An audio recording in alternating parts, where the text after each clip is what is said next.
स्वामी विवेकानंद कहते हैं, जो मनुष्य यह सोचता है कि मैं तो दूसरों की तुलना में काफ़ी कमज़ोर हूँ, वह व्यक्ति कमज़ोर ही बन जाता है।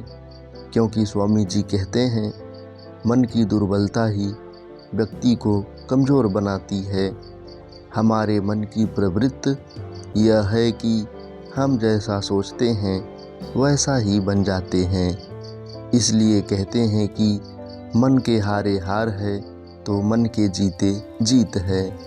यदि कोई व्यक्ति अपने मन से यह कहे कि मैं तो दूसरों की तुलना में अधिक ताकतवर हूँ, तो वह दूसरों से अधिक ताकतवर बन जाता है। क्योंकि इस दुनिया में सारा खेल मन विचारों का ही है। बुरे विचार अपने मन में अपनाने से मनुष्य कमज़ोर बन जाता है, वहीं अच्छे विचार मात्र से वह बलवान बन जाता है। इसलिए विवेकानंद कहते हैं, आपको खुद से लड़ना है, अपनी अंदर की उस भाव पर काबू पाना है, न कि बाहरी संसार की शांति ढूंढना है। यह सभी आपके मन के अंदर ही मौजूद है। इसलिए मैं कहता हूँ कि ब्रह्मांड की सारी शक्तियाँ आपके अंदर ही छुपी हैं, और हम लोग अपनी आँखों पर आँख रखकर कहते हैं कि इस संसार में कितना अंधकार है। लेकिन इस वीडियो में हम आगे जानेंगे कि पावर ऑफ माइंड होता क्या है, और इस वीडियो में श्रीनिवास रामानुजम के शक्ति के बारे में जानेंगे कि वह इतना बड़े गणितज्ञ कैसे बन गए, वह अपने दिमाग को कैसे यूज करते थे। इसलिए वीडियो को अंत तक देखें। स्वामी विवेकानंद कहते हैं, मन की शक्ति ऐसी शक्ति है जिसको जानबूझकर हम किसी भी क्षेत्र में सफलता हासिल कर सकते हैं। स्वामी जी अपनी एक किताब कर्मयोग में लिखते हैं कि मन की विचार में ऐसी ताकत है कि पहाड़ों का सीना चीरकर उसका सिंहासन बनाया जा सकता है। अगर विवेकानंद के बातों पर यकीन नहीं हो रहा तो हम आपको एक सच्ची उदाहरण देते हैं। आप लोगों ने दशरथ माझी के बारे में जानते ही होंगे, जो बिहार के गया जिला का एक गांव गहलोर के रहने वाले थे। उन्होंने पूरे ब्रह्मांड को सिर्फ छेनी हथौड़ी से काटकर पहाड़ों के बीच में से रास्ता बना दिए। अगर आप लोग बिहार आएं तो एक बार इस रास्ता को देखने जरूर जाइएगा, क्योंकि तब मालूम चलेगा कि मन की ताकत में कितनी शक्ति होती है। स्वामी विवेकानंद कहते हैं, मन दो प्रकार के होते हैं, चेतन मन और अवचेतन मन। स्वामी जी के अनुसार चेतन मन वह मन है जिससे हमें जागरूक होकर सोचते हैं। वही अवचेतन मन वह मन है जिसमें हम अनजाने में सोचते हैं। चेतना ही हमारे मन की विचारों और कार्यों को नियंत्रित करता है, लेकिन अवचेतन मन हमारे जीवन पर अधिक प्रभाव डालता है। जब हम अपने चेतन मन से सकारात्मक विचार सोचते हैं तो उस विचार को अवचेतन मन ग्रहण कर लेता है। फिर अवचेतन मन उन विचारों को वास्तविकता में बदलने लग जाता है। उदाहरण के लिए, यदि हम सोचते हैं कि हम जिस क्षेत्र में सक्सेस हो सकते हैं, तो अवचेतन मन उस सक्सेस होने के लिए आवश्यक कार्य करने के लिए कहेगा। इसी तरह हम यदि सोचते हैं कि हम स्वस्थ हो सकते हैं, तो अवचेतन मन हमें स्वस्थ रहने के लिए आवश्यक कार्य करने के लिए प्रेरित करेगा। विवेकानंद कहते हैं, इसलिए मैं कहता हूँ कि अपने दिमाग की गहराई को अच्छी तरह से जानने के लिए ध्यान करना पड़ेगा, क्योंकि ध्यान ही वह प्रक्रिया है जिसके द्वारा हम अपने आप को जान सकते हैं।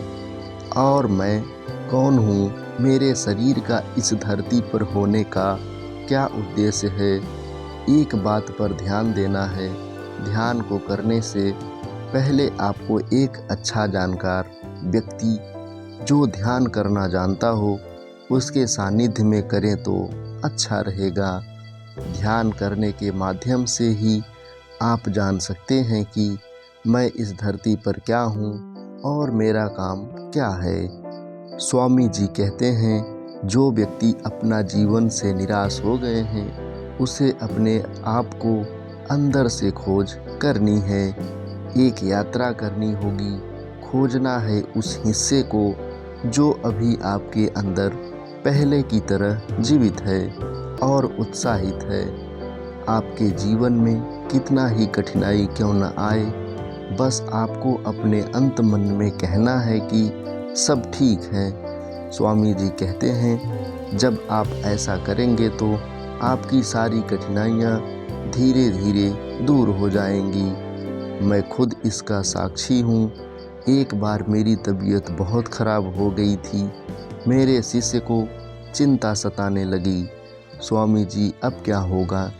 लेकिन मैंने अपने मन ही मन बस यही सोचा और अपने मन की शक्ति को एहसास किया।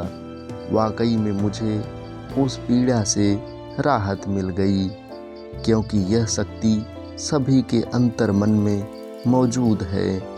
जो इंसान आज के समय हार मान चुका है, बिल्कुल निराश हो चुका है, बिल्कुल पूरी तरह से उम्मीद खो चुका है, उसे अपने मन से कहना पड़ेगा कि देख लेना, मैं खुश होकर दिखाऊंगा। मुझे इस दुनिया में कोई फ़र्क नहीं पड़ता। स्वामी जी कहते हैं, जो व्यक्ति खुद को इस दुनिया से ऊपर समझता है, जिसको अपने जीवित होने का अहंकार है, वह सच्चे कर्मयोगी होते हैं। तुम्हारे अंदर वह भी शक्तियाँ शामिल हैं जो तुम में चीख चीख कर कह रही हैं, अरे छोड़ भाई, देख लेंगे, जो होगा चिंता मत कर, अभी बहुत कुछ है, कर्म करने को हम सब संभाल लेंगे। लेकिन विवेकानंद कहते हैं, आप लोग उस अंतर मन की आवाज़ को, उसको अपने अंदर कहीं खो दिया है। उस अंतर मन की आवाज़ आप तक पहुंच ही नहीं पा रही है। कभी कभी वह मन जागृत हो जाता है और कुछ क्षणों के लिए आपके अंदर से बाहर आ जाता है और कुछ क्षणों के लिए आप खुश हो जाते हैं और फिर अच्छाई में खो जाते हो। लेकिन जैसे ही उस अंतर मन को आप पहचानने में भूल करते हो, वैसे ही फिर से आपके मन में अवसाद और दुख घेर लेते हैं। स्वामी जी कहते हैं, अगर आपको चिंता और दुख सताने लगे तो वह छोटा सा मन आपके अंदर अभी भी जीवित है। अपना सारा ध्यान उसी पर लगा दो। आप यह सोचो कि वह मैं भी हूँ जो चीख चीख कर कह रहा हूँ। अभी हमें जीना है, इस पिंजरे से बाहर निकलना है, उसको बाहर लाना है और आपको अपने उस हिस्से का एहसास करना है। स्वामी जी कहते हैं, दोस्तों, यह सिर्फ एक नींद नहीं है, इस नींद से जागो, अपने अंदर की ऊर्जा को जगाओ। सुबह का समय बहुत कठिन होगा। आप कहें तो क्यों जागूं, क्या रखा है। इस जीवन में सब कुछ तो खराब है। इस जीवन में कोई भी विषय खुशी की मिल नहीं रहा है, तो क्या फ़ायदा है ऐसा जीवन जीकर। सब जगह तो अंधकार ही नज़र आ रहा है, लेकिन आपको ऐसा नहीं करना है। ऐसा करने से पहले आप वह छोटी सी अंतर मन की आवाज़ को सुन लेना, जो तुमसे हमेशा कह रहा है कि मैं तुमको टूटने नहीं दूंगा।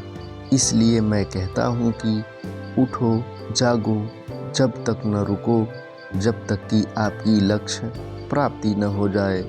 दोस्तों, अगर आपकी मानसिक स्थिति नेगेटिव हो गई है, आप डिप्रेस्ड हो गए हैं, परेशान हो गए हैं, जो आपको विचार परेशान कर रहा है, आपको अपने इस मन पर ध्यान नहीं देना। इससे बचने के लिए आप अपने मनपसंद का कोई कर्म करते रहें। अपने इस बुरी मन को सोचने का कोई समय ही नहीं देना है।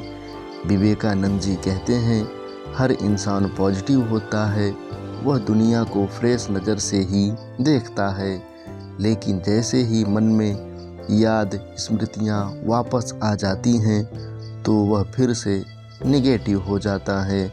स्वामी जी कहते हैं, आप जिस भी ईश्वर को, अल्लाह को मानते हैं, उनका पाठ, उनका ध्यान आपको करना ही होगा, क्योंकि यह मन की शांति के लिए सबसे उत्तम उपाय है। और एक बात आपको 10 मिनट लिखना है अपने उस दिन के विचारों के बारे में, जो काम आपको अच्छा लगा। स्वामी जी कहते हैं, आपको प्रकृति से प्रेम करना ही पड़ेगा, क्योंकि प्रकृति ही ईश्वर का स्वरूप है। शांति मन से प्रकृति को देखना है और उससे कहना है कि अपने इस बालक को इतना दुख क्यों दे रही हो, मुझे कोई मार्ग दिखाए। एक उदाहरण के तौर पर समझाता हूँ। एक बार श्री रामानुजम को गणित के बहुत बड़े विद्वान मिस्टर हार्डी ने मिलने के लिए इंग्लैंड बुलाए और रामानुजम मिस्टर हार्डी से मिलने चले गए। कुछ दिन वहाँ रहे जहाँ मिस्टर हार्डी रह रहे थे। उस कॉलेज के बगल में एक छोटी जंगल जैसे झाड़ियाँ थी। सुबह सुबह रामानुजम इन सब जंगली पेड़ों से बात कर रहे थे। सुबह का समय था और कॉलेज चालू था।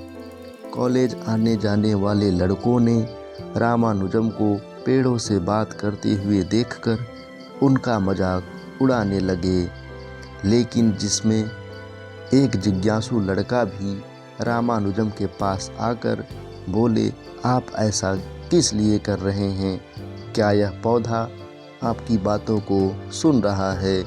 रामानुजम मुस्कुराए और बोले कि अगर आप अपने मन की उस अंतरात्मा से किसी से बात करते हैं तो वह आपकी बात ज़रूर सुनता है, चाहे वह इस सृष्टि की कोई भी चीज़ हो, क्योंकि सृष्टि को बनाने वाली प्रकृति ही है।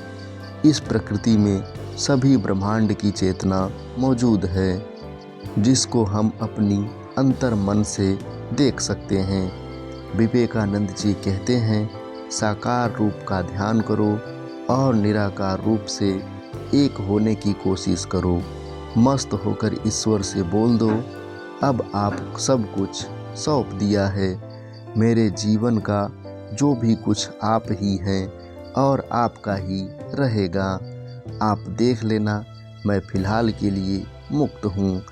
आपकी उंगली पकड़कर ही चलता आया हूँ, आपकी उंगली पकड़कर ही चलता रहूँगा। मेरा आपके सिवा कौन है?